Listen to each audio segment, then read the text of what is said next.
സമസ്ത കേരള ജമിയത്തുൽ ഉലമയുടെ സെക്രട്ടറിയും സമുന്നത നേതാവും വലിയ പണ്ഡിതനും ആണ് പോത്തുമല ബാപ്പു മുസ്ലിയാർ. അദ്ദേഹത്തിന്റെ നിര്യാണം മത, സാമൂഹിക, സാംസ്കാരിക, രാഷ്ട്രീയ രംഗത്തൊക്കെ വലിയ ഒരു നഷ്ടമാണ് ഉണ്ടാക്കുക. ഹജ്ജ് കമ്മിറ്റിയുടെ ചെയർമാൻ എന്നുള്ള നിലയിൽ വളരെ കാര്യക്ഷമമായി പ്രവർത്തിക്കാൻ ബാപ്പു മുസ്ലിയാർക്ക് കഴിഞ്ഞിട്ടുണ്ട്. അദ്ദേഹത്തിന്റെ ഈ ഒരു സമയത്ത് ഹജ്ജ് യാതൊരുവിധ ബുദ്ധിമുട്ടും പ്രയാസവും ഇല്ലാതെ നടത്തിക്കൊണ്ടുപോകുന്ന കാര്യത്തിൽ അദ്ദേഹത്തിന് പ്രത്യേകമായ കഴിവും പ്രാവീണ്യവും ഉണ്ടായിരുന്നു. ഏവരും പ്രശംസിച്ച ഒരു കാര്യമാണ് അത്. സംഘടനാ രംഗത്ത് സമസ്തക്ക് ഇത് കനത്ത നഷ്ടമാണ്.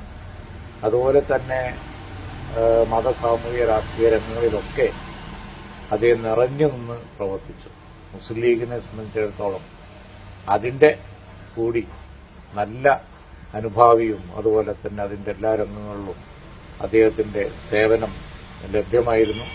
ആ നിലയിലൊക്കെ വലിയ ഒരു നഷ്ടമാണ് രാഷ്ട്രീയ രംഗത്തും സാമൂഹിക, സാംസ്കാരിക, മതരംഗത്തും ഒക്കെ ബാപ്പു മുസ്ലിയാരുടെ വിടവാങ്ങൽ സൃഷ്ടിച്ചിരിക്കുന്നത്.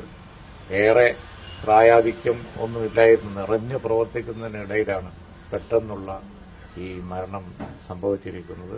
അദ്ദേഹത്തിനു വേണ്ടി അതുപോലെ തന്നെ സ്വന്തത്തെ കുടുംബത്തിനു വേണ്ടിയും അദ്ദേഹം നേതൃത്വം കൊടുക്കുന്ന പ്രസ്ഥാനത്തിനു വേണ്ടിയും നാടിന് മുഴുവൻ അദ്ദേഹം അർപ്പിച്ച സേവനം കണക്കിലെടുത്ത് അദ്ദേഹത്തിന് സർവശക്തൻ അതിനുള്ള ഗുണം ലഭിക്കുമാറാവട്ടെ എന്ന് ഈ സന്ദർഭത്തിൽ പ്രാർത്ഥിക്കാം.